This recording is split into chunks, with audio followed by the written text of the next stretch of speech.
আপনাকে কে স্টার দিবে আর কে দিবে না, কে আপনাকে ফলো করবে আর করবে না, এটার দিকে তাকিয়ে বসে থেকে আপনার লাভ নেই।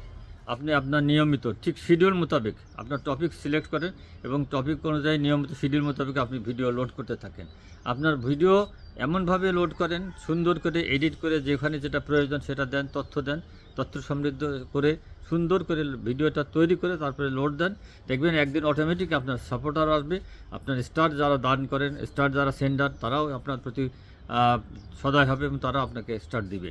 কাজে স্টারের পিছিয়ে দৌড়ে লাভ নাই। অহেতুক কারো ওই আপনার কী বলে লাইভে যে ঘন্টার পর ঘন্টা বসে থেকে লাভ নেই। আপনাকে স্টার তারা দিবে না, আপনাকে তারা যে ফলোয়ার দেবে ওই ফলোয়ার তারা অর্গানিক ফলোয়ার না। কাজেই আমার মনে হয় যে আমি এইটুকু যেটা বুঝেছি কয় মাসে, আপনার স্টারের পিছনে এবং ফলোয়ারের পিছনে না দৌড়ে আপনি সুন্দর সুন্দর ভিডিও দিতে থাকেন, আপনি অটোমেটিক আসবে। ভালো লাগলে লাইক দেন, শেয়ার দেন, ছড়িয়ে দেন।